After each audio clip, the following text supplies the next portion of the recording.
நீ காலைல வேற எங்கள் அம்மா எனக்கு சந்திராஷ்டமோ அதனால கொஞ்சம் பார்த்து பேசுப்பா அப்படின்னு சொல்லி அனுப்பிச்சாங்க. இப்போ இதுக்கு மேலே எப்படி பார்த்து பேசுறது? எல்லாரும் ஒரு மாதிரி உண்மையாக சொல்லிட்டு இருக்காங்க. ஸோ நானும் உங்கள்கிட்ட சொன்னதை அப்படியே சொல்லிடலாம்ல. வந்தாப்புல ஒரு நாள் வந்துட்டு இந்த மாதிரி காமிச்சார். இந்த டீசர் ட்ரெய்லர் பார்த்தீங்களே, அதை அப்படியே காமிச்சார். ஃபஸ்ட்டு அதான் பார்த்தேன். பார்த்துட்டு சூப்பராக இருந்துச்சு, செம்மையாக இருந்துச்சு. எனக்கு ஃபஸ்ட்டு இருந்த அக்கறையில் நான் வந்து தலைவா ரிலீஸ் டேட்டை மட்டும் பார்த்துக்கோங்க தலைவா, இன்றைக்கி ரிலீஸ் டேட்டு தான் வந்து ஒரு படத்தையே பயங்கரமாக தீர்மானிக்க ஒரு முக்கியமான ஒரு ஃபேக்டராக இருக்குது. டேட்டு மட்டும் விட்டுறாதீங்க, கரெக்டாக பிடிச்சிருங்க அப்படின்னு. தலைவா அது வெப் சீரிஸ் அப்படின்னாப்புல. அதெல்லாம் ஏங்க பண்ணுறீங்க அப்படின்னு தான் ஃபஸ்ட்டு கேட்டேன். இல்லை கமிட்மெண்ட்டு அந்த காரணங்கள்லாம் சொன்னார். இல்லை நம்மளுக்கு என்னதான் இருந்தாலும் வெப் சீரிஸ் ஓகே, வீட்டில் டிவியில் ஃபோனில் எப்படி வேணால் பார்க்கலாம். ஆனால் தேட்டரில் மக்களாக இருந்து அவங்களோட ரியாக்ஷனோ இல்லை அவங்களோட சத்தம் அதெல்லாம் தானே நம்மளுக்கு பயங்கர இது. போதும், இதெல்லாம் மற்றவங்களுக்கு பண்ணதெல்லாம் போதும், நீங்கள் உங்களுக்காக என்ன பண்ணிக்கோங்க, ஏன்னா நம்ம தான் நம்மளுக்கு யோசிக்கணும். அதனால இந்த வெப் சீரிஸில் முடிச்சுட்டு ஒழுங்காக படத்தை பண்ணுங்க அப்படின்னு தான் சொன்னேன். ஆனால் ஜோக்கெல்லாம் தாண்டி அவர் ஒன்றேன்னு சொன்னார். இல்லை தலைவா, நம்மளுக்கு ஒரு 4 பேர் நல்லது பண்ணதால தான் நம்ம இந்த இடத்துல இருக்கோம், நம்ம ஒரு 4 பேருக்கு பண்ணணும். ஸோ என் அசிஸ்டன்ஸ் எல்லாமே இருக்கிறாங்க, அவங்க எல்லாருக்குமே இப்போ நான் ஒன்று பண்ணி கரெக்டாக செட் பண்ணணும் அப்படின்னு ஒன்று சொன்னாப்புல. ஸோ அந்த எண்ணத்துக்காகவே டெஃபினட்டாக ஆயிடலாம், இன்னும் பெரிய இடத்துக்கே போயிடலாம். அண்ட் அதை தாண்டி வெப் சீரிஸ் அப்படின்னாலுமே நம்ம எல்லாருமே வெப் சீரிஸ்லாம் இன்றைக்கி பயங்கரமாக பார்க்குறோம். நம்ம மொழியோட பிற மொழிகளில் நிறையவே பார்க்குறோம். கொரியன் சீரிஸ் ஆகட்டும், இல்லை மற்ற லாங்குவேஜ் ஆகட்டும். தமிழில் ரொம்ப ஒரு விரல் விட்டு எண்ணிடலாம் வெப் சீரிஸ் அப்படின்னா, சொல்கிற அளவுக்கு எண்ணிடலாம். அதில் டெஃபினட்டாக விலங்கு வந்து வந்த புதுசில் அது என்ன மாதிரியான ஒரு இம்ப்ரெஷனை க்ரியேட் பண்ணுச்சு அப்படிங்கிறது எல்லாருக்குமே தெரியும். ஸோ அந்த வேர்ல்டுலேருந்து வந்திருக்கிறது நிச்சயமாக தப்பாக போகாது, எல்லாருக்குமே ரொம்ப பிடிக்கும் அப்படின்னு நம்புகிறேன். டீசர் ட்ரெய்லர் பார்க்கும்போதுமே அது ரொம்ப ப்ராமிசிங்காக இருந்தது. மற்றபடி வேலை பார்த்த எல்லாருக்குமே வாழ்த்துக்கள். தலைவர், எனக்கு வந்து வாரண்ட்டுங்கிற பேரை விட அந்த கோட்டை கருப்பசாமி பேர் ரொம்ப பிடிச்சிருக்கு, சூப்பராக இருக்குது. தேங்க்யூ ஸோ மச், கூப்பிட்டதுக்கு ரொம்ப நன்றி. கடைசியாக ஒரே ரெக்வெஸ்ட்டு, எல்லாருமே சொல்லிட்டாங்க அந்த பொக்கே மட்டும் வேண்டாம். நான் கூட ஒரு 10 பொக்கே வாங்கி வேணா கொடுத்துட்றேன், அது மட்டும் வேண்டாம். நன்றியோட முடிச்சுக்கலாம். தேங்க்யூ. நான் கூப்பிட்ட உடனே நான் வந்துடுறேன், கண்டிப்பாக நான் மிஸ் பண்ண மாட்டேன். நம்பர் ஃபோன் பண்ணாலும் உடனே மெசேஜ் அனுப்பிச்சுடாரு. இல்லை அதையும் சொல்லிடுறேன். எனக்கு வந்து கொஞ்சம் அந்த ரொம்ப இயல்பாக யதார்த்தமான மனுஷங்க கிட்ட டக்குன்னு நம்மளுக்கு பழக வந்துடும். இவர் கூப்பிட்டாப்புல நான் வந்துடுறேன் தலைவா அப்படின்னு. அதுக்கப்புறமேட்டு பார்த்தா முந்தானத்தை அடித்தார். நான் எங்கே இருக்கீங்களோ சொல்லுங்கள், நான் உடனே வந்து இன்விடேஷனை கையில் கொடுத்துட்றேன் அப்படின்னாரு. நான்லாம் என் கல்யாணத்துக்கே யாருக்குமே இப்போ இன்விடேஷன் கொடுக்கல, வாட்ஸ்அப்பில் அனுப்பிச்சிட்டு. ஏன்னா அவ்வளோ இதில் இருக்கும்ல, ஃப்ரெண்ட்ஸுக்கெலாம் ஃபோன் பண்ணி மச்சான் அதெல்லாம் வந்துருக்கடா வந்துடுவோம், அவ்வளோதான். இது இந்த ஈவெண்ட்டுக்கு அவ்வளோ பொறுப்பாக இது பண்ணி நான் வந்தே தீரணும், இன்விடேஷன் கொடுத்தே தீரணும்னு அப்படி இடம் முடிச்சாப்புல. அதுலேயே தெரிஞ்சிருச்சு எப்படிப்பட்ட ஒரு ஆள் அப்படின்னு. அந்த இன்விடேஷன் பத்திரமா இருக்கா? இருக்கு. சரி, ஓகே. தேங்க்யூ. தெரிஞ்சிடும் நிஜமாவே இன்விடேஷன் அடிச்சிடறான்னு பார்த்து வாங்கிக்கலாம். பொதுவாக ஒருத்தங்களை ஓட்டுனோம்னா கலாச்சோம்னா அடுத்த மேடையில் கூப்பிடவே மாட்டாங்க. ப்ரூஸ்லியில் வந்து பயங்கரமாக நான் கலாச்சிருப்பேன். மாமனுக்கு கூப்பிட மாட்டேன்னு நினச்சிங்க கூப்பிட்டான், அதில் அதை விட கலாச்சேன். இதுக்கு கண்டிப்பாக கூப்பிட மாட்டேன்னு நினச்சேன், ஆனால் இதுக்கும் கூப்பிட்டான். அவனுக்கு கலாய்க்கிறது ரொம்ப பிடிக்கும், ஏன்னா அவன் படத்தை அவனே கலாச்சிக்குவான். அது மட்டும் இல்லை, அவனை பற்றி பேசணும். இந்த எஜமான் படத்தில் நெப்போலியன் டைலாக் ஒன்று இருக்கும்ல, கல்யாணக்கார வீடாக இருந்தால் நான் தான் மாப்பிள்ளையாக இருக்கணும், இலவு வீடாக இருந்தால் நான் தான் பணமாக இருக்குன்னு சொல்லுவார்ல. அந்த மாதிரி அவனுக்கு வந்து நல்லதோ கெட்டதோ அவனை பற்றி பேசுனா அவனுக்கு ரசிப்பான். எவ்வளவு கிண்டல் பண்ணோம்னாலும் சிரிச்சுக்கிட்டே இருப்பான். உண்மையா இல்லைடா?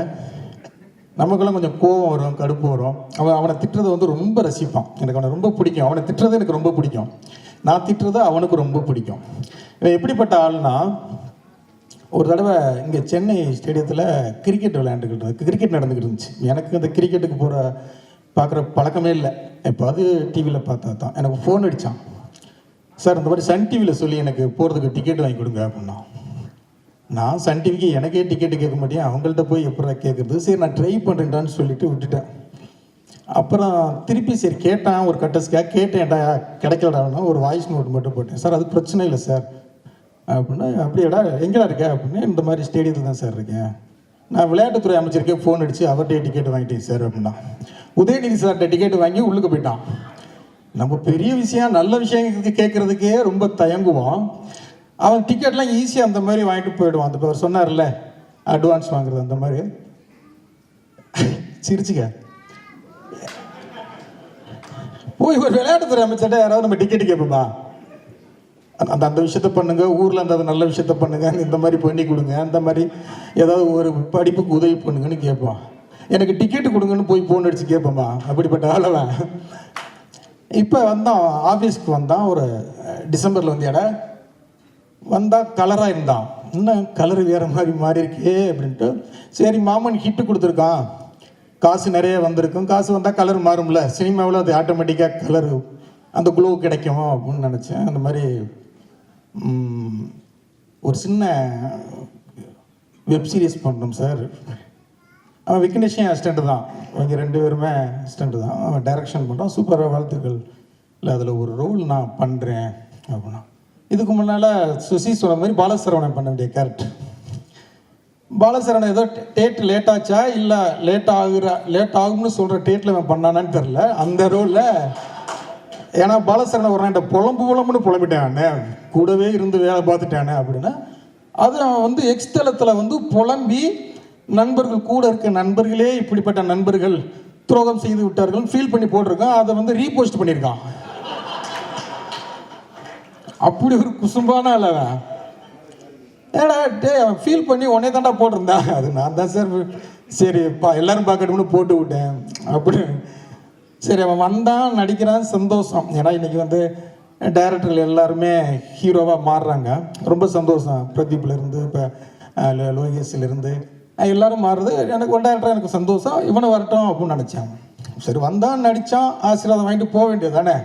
நான் ஒரு கதை வச்சுருக்கேன், அது ஒரு நல்ல மாஸ் ஹீரோ நடிக்கணும், அந்த கதையை நான் பண்ணுறீங்கிறான். உண்மையிலங்க கவின் மாதிரி சிவகார்த்திகேயன் மாதிரி சிவகார்த்திகேயனுக்குன்னு பண்ண கதை அது. எனக்கு ஷாக். அதில் நீ எப்படா நடிப்ப அப்படின்னு. இல்லை சார் நான் அதுக்குள்ளே வளர்த்துக்கிறீங்க சார் அப்படிங்கிறான். குமார் இவர் சொல்லியிருக்காரு, உங்கள் டைரக்டர் வந்து ஒரு சூப்பர் கதை சொன்னார், செம்மையாக இருக்குது, அதை பண்ணோம்னா பயங்கர ஹிட் ஆகும் அப்படின்னா அதை நான் பண்ணுறேன் அப்படின்னு வந்துட்டான். அந்த மாதிரி ஒரு பயங்கர கான்ஃபிடென்ட், அவருடைய கான்ஃபிடென்ட் வந்து எனக்கு ரொம்ப பிடிக்கும். நான் எழுதி தர்றேன், நான் 5 to 10 வருஷத்தில் திருச்சி தொகுதியில் அவன் எம்எல்ஏக்கு நிற்பான் பாருங்க, கண்டிப்பாக நிற்பான். நீங்கள் இந்த வீடியோவை சேவ் பண்ணி வச்சுக்கோங்க. அவன் எம்எல்ஏக்கு அரசியல்வாதி ஆகிறானா என்னன்னு மட்டும் பாருங்க, அதுக்கு எல்லா திறமையும் அவனுக்கு இருக்கு, எல்லா திறமையும் இருக்கு. ஆவிலடா வந்து அது அரசியல்வாதி வா, நமக்கு ஒரு தெரிஞ்ச எல்லாம் உங்க ஆசீர்வாதம் சார், இல்லை உங்க ஆசீர்வாதம் சார். வருவான், அதுவும் வருவான். அப்படிப்பட்ட ஆள் தான். உண்மையிலேயே வாழ்த்துக்கள், சந்தோஷமா இருக்கு. ரொம்ப தேங்க்ஸ் சார், ரொம்ப தேங்க்ஸ். போதுமாடா இன்னும் பேசுவாடா? சரி விக்கியை கொஞ்சம் பேசுவோம். Sir please please. ரொம்ப நேரமா எங்கிட்டே இருக்கு, ரொம்ப நேரமா இந்த பக்கமாவே இருக்கு. அங்கிட்டு கொஞ்சம். இவர் விக்கி கதகளி படத்துல 3 அசிஸ்டன்ட் தான். ஒருத்தன் அஸ்வின், அந்த கப்புள் ஃப்ரெண்ட்லி பண்ணால அவன், விக்கி, காயத்ரின்னு ஒரு பொண்ணு, ஒரு அசோசியேட் அமுதன்னு சொல்லு. கொஞ்சம் 3 பேர் தான் புதுசாக வந்தாங்க. பேசிக்கிட்டே இருப்பாங்க, எப்போ பார்த்தாலும் பேசிக்கிட்டே இருப்பாங்க. என்னன்னா இவங்க வேலையாக மட்டும்தான் பேசுவாங்க, என் வேலையாக பேசவே மாட்டாங்க. இவங்களை வச்சு படமே நான் முடிச்சுட்டேன். எனக்கு பயங்கர கான்ஃபிடென்ட் வந்துருச்சு, இனிமேல் வாழ்க்கையில் எவனை வச்சு வேணாலும் நான் படம் பண்ணிடுவேன் அசிஸ்டன்ட் டைரக்டர். இவங்களே வச்சு ஒரு படத்தை எத்தனை நாள், 60 நாளில் கண்டினியூவாக முடிச்சிட்டோம். நைட்டு பகல்லாம் அடித்து முடித்தோம். அப்படி ஒரு ஹார்ட் ஒர்க்கர் அவர். எனக்கு சுத்தமாக அவனை பிடிக்கவே பிடிக்காது. ஏன்னா என்னை வந்து அசிஸ்டன்ட் டைரக்டர்கிட்ட என்னை பற்றி நோட்டை சொல்லிக்கிட்டே இருப்பான்.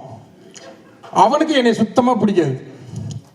எல்லா இடத்துலையுமே என்ன பண்ணால் நான் இருந்து வெளில போகிறதுக்காமல அவன் ஃபேஸ்புக்கில் வந்து இண்டிபெண்ட் ஃபில்ம் மேக்கர் அப்படின்னு போட்டுக்கிட்டான். அவன் போட்டிருப்பானா அசிஸ்டன்ட் பாண்டியராஜ் அந்த மாதிரி போட்டுக்குவாங்கல்ல. அவர் இண்டிபெண்ட், நீ படம் இந்த படம் ஜெயிக்கும், எல்லா பேட்டிலையும் நீ இண்டிபெண்ட் ஃபில்ம் மேக்கர்னு சொல்லணும், என் அசிஸ்டன்ட் சொல்லக்கூடாது. அப்படி ஒரு ஆள் அவன். ஆனால் திறமையான பையங்க உண்மையிலே. குமார் சொன்னது மாதிரி தான். அப்படி எனக்கு ஆச்சரியம் என்னன்னா, 2 மணிக்கு 2 போட்டோன்னா பிரியாணி சாப்பிடுவான் பிரசாந்த். இப்போ சாப்பிட்றதே இல்லை அப்படிங்கிறது எனக்கு பயங்கர ஷாக்கு. உண்மையில 2 பேரும் ஜாலியாக இருப்பாங்க, எவ்வளவு திட்டினாலும் ஏற்றுக்குவாங்க, கலாச்சாரம் ஜாலியாக எடுத்துக்குவாங்க. கண்டிப்பாக படமோ டீசர் கொண்டாந்து காமிச்சா இன்னும் ஒரு சிங்கிள் ஷாட், அது போலடா ஒரே ஒரு சிங்கிள் ஷாட்டு ஒன்று எடுத்திருக்காங்க, செம்மையாக இருந்துச்சு. அந்த ஒரு ஷாட்டு போதும் இந்த வெப் சீரிஸ்க்கு வந்து, அந்த ஒரே ஷாட் அது வரும்போது தெரியும், அவ்வளோ அழகாக எடுத்திருந்தாங்க. அந்த கேமராமேனுடைய ஒர்க்கும் செம்மையாக இருந்தது. எடிட்டர் எல்லாருக்கும் வாழ்த்துக்கள். விக்கி வாழ்த்துக்கள்ரா, அவனுக்கு எப்படி விலங்கு அமைஞ்சதோ அதே மாதிரி இந்த வெப் சீரிஸ் உனக்கு பெருசாக அமைஞ்சு ஜெயிச்சு நீ வந்து ஒரு இண்டிபெண்ட் ஃபில்ம் மேக்கர்னு வெளில சொல்கிறதுக்கு வாழ்த்துக்கள். Thank you all the best team. தாசண்ணா, சாரி எங்கள் ப்ரொடியூசர் கேடி பிளாக்கர், எங்கள் ப்ரொடியூசர் மதன் சார், எந்த படமும் இந்த வெப் சீரிஸும் உங்களுக்கு நல்ல பேர் வாங்கி தரட்டும். இந்த டீம் எல்லாத்துக்கும் G5 எல்லாத்துக்கும் வாழ்த்துக்கள். இந்த வெப் சீரிஸ் எல்லாரும் பாருங்கள், கண்டிப்பாக நல்லாயிருக்கும். வாழ்த்துக்கள். Thank you. Thank you sir, thank you so much. டேய் போடா சார் வேற பொக்கே சார். 4 பொக்கே வச்சுக்கிட்டு கடைசியாக சொல்லிடுறேன், அதுக்கு நான் தான் ட்ரெயினரு சார். இங்க பாருங்க, உங்களுக்காக ஸ்பெஷலா இல்லை இல்லை அதுக்கு டேய் எனக்கு எழுதிருக்கு பாருங்க, அதை கொண்டு சார் எழுதிருக்கு. 4 வச்சு மாற்றி மாற்றி அவர் சொல்கிறது மாதிரி மறைச்சு நாள் வச்சிருக்கலாம். நான் அப்படி தான் எடுப்பேன். கேடி பிளாக் விளையாட்டுலங்களை பார்த்தீங்கன்னா சிவகார்த்திகேயனை அவர் வந்து ஒரு அரசியல்வாதி ஆகிட்ட மாதிரி ஒரு பெரிய மாலை போட்டு ஒரு ஷாட்டு இதில் வச்சு எடுத்திருப்போம், படத்தில் இருக்கோம். அன்னைக்கு விமலுடைய பர்த்டே, விமலுக்கு கொண்டாந்து அவன் ஃபேன்ஸ் வந்து நிறைய மேலே பெரிய மாலை போட்டிருந்தாங்க. அது டேபிளையே சும்மா கிடந்தது. அது ஏன்டா சும்மா கிடக்குது அப்படின்னு சொல்லி அந்த மாலையை போட்டு எடுத்த ஷாட் தான் அந்த ஷாட்டு. அதனால் என் அசிஸ்டன்ஸ் அப்படி தான் இருப்பாங்க, அதனால் கோச்சிக்காதீங்க. பட்ஜெட்டில் பண்ணும்போது அதெல்லாம் அப்படி தான் இருக்கும். Okay, thank you. எதுவுமே இல்லாமல் இருக்கிறப்போ விலங்குன்னு ஒரு சீரியஸ் பண்ணோம். விமல் அண்ணன் சொன்ன மாதிரி தோல்வி படம் கொடுத்த ஹீரோ, தோல்வி படம் கொடுத்த டைரக்டர், தோல்வி படம் கொடுத்த ப்ரொடியூசர் 3 பேர் சேர்ந்து ஒரு படம் பண்ணுறோம். நீங்கள் பார்த்துட்டு சொல்லுங்கள். நாங்கள் உங்ககிட்ட சொன்னோம், நீங்கள் சொன்னதை வந்து அந்த கண்டென்ட்டை நீங்கள் கொண்டு போய் சேர்த்து தான் எனக்கு ஒரு பெரிய லைஃபே கொடுத்துருக்கீங்க. இந்த ப்ரெஸ்ஸும் யூடியூபர்ஸும் ரிவ்யூவர்ஸும் தான். அதே மாதிரி இந்த வாரண்ட்டியும் கொண்டு போய் சேர்ப்பீங்கிற பெரிய நம்பிக்கை எனக்கு இருக்குது. கடவுளுக்கு அப்புறம் கடவுளை தான் நம்புகிறேன். கடவுளுக்கு அப்புறம் பெருசாக நம்புறது நான் மீடியாவை தான் நினைக்கிறேன். ஏன்னா என் லைஃப்பில் நடந்த மேஜிக் என்ன, நான் பெரிய ப்ரொமோஷன் இல்லை. இப்போது வாரண்ட்டு கொடுக்குற அளவுக்கு கூட அப்போது அந்த ஸ்டேஜில் வந்து நம்ம கொடுத்த பட்ஜெட்டும் கிடைச்ச விஷயங்களும் ரொம்ப சின்ன விஷயங்கள் தான் இருந்தது. அதை வச்சு நம்ம ஒரு சின்னதாக ஒரு வெப் சீரிஸ் பண்ணுறப்போ அதை பயங்கர பவர்ஃபுல்லாக கொண்டு போய் சேர்த்தது வந்து மீம்ஸும் ப்ரெஸ்ஸும் தான். ஸோ ஃபஸ்ட்டு ஷோ பார்த்துட்டு எனக்கு நல்லா ஞாபகம் இருக்குது, தேவராஜன் ஒரு ட்வீட் போட்டார். அதுலேருந்து தான் வந்து எனக்கு வந்து ஒரு பெரிய கான்ஃபிடன்ஸ். அது வரைக்குமே ஒரே ஒரு வாய்ப்பு தான், இந்த வாய்ப்பு கிடச்சிச்சு, இந்த வாய்ப்பை கரெக்டாக யூஸ் பண்ணோம்னா நம்ம திரும்ப சினிமாவில் இருப்போம், இல்லைனா கண்டிப்பாக இந்த சினிமாவில் இருக்கவே முடியாதுன்ற ஒரு சுச்சுவேஷன் வந்து யாருக்குமே லைஃப்பில் வரவே கூடாது. நான் என் டீமில் இருக்க எல்லாத்துக்குமே, என் டீமில் யாரும் என் அசிஸ்டன்ஸ் கிடையாது, எல்லாம் என் ஃப்ரெண்ட்ஸ் தான். நான் என் டீம்கிட்ட சொல்கிற ஒரே ஒரு விஷயம் என்னென்னா, நான் லைஃப்பில் 4 வருஷம் பட்ட கஷ்டத்தை நீங்கள் யாருமே படவே கூடாது அப்படின்னு நான் எப்போவுமே சொல்லிட்டே இருப்பேன். அதான் நான் அவங்களை திட்டிக்கிட்டே இருப்பேன். அவங்களுக்கும் என் மேலே நிறைய கோவம் இருந்துச்சு. பட் இந்த படத்தில் ரொம்ப ஹானஸ்ட்டாக இந்த சீரியஸாக எல்லாருமே ஒர்க் பண்ணாங்க.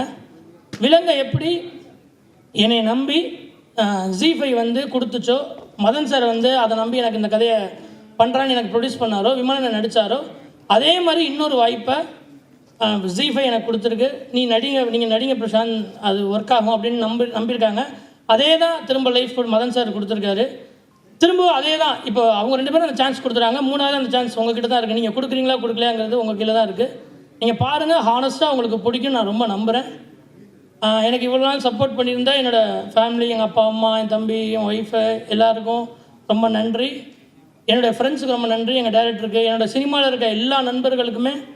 எனக்கு தெரிஞ்ச எல்லார்ட்டையும் நான் ரொம்ப ஹானஸ்ட்டாக இருக்கேன்னு நினைக்கிறேன். அவங்களும் அதே மாதிரி தான். எனக்கு கையில் 10 ரூபா காசு இல்லைனாலும் காசு கொடுங்கன்னு யார் கேட்டாலும் கொடுப்பாங்க. என்ன கதை கேட்டாலும் கொடுக்குறாங்க. நான் கதை சொன்னாலும் வந்து நான் திருச்சியில் இருக்கேன், திருச்சியில் இருந்தாலும் சென்னைக்கு வந்தேன்னா என்னை எல்லாருமே எந்த இடத்துல விட்டோமோ அதே இடத்துலேருந்து தொடங்குற மாதிரி அந்த நட்பு எப்பவுமே தொடர்ந்துகிட்டே இருக்குது. அதுக்கு எல்லாத்துக்குமே ரொம்ப ரொம்ப ரொம்ப நன்றி. வேறு என்ன பேசுன்னு தெரியல, இன்னும் ப்ரெஸ் மீட் இருக்குது, நிறையா பேசுகிறோம். ரொம்ப ரொம்ப ரொம்ப நன்றி. Thank you so much.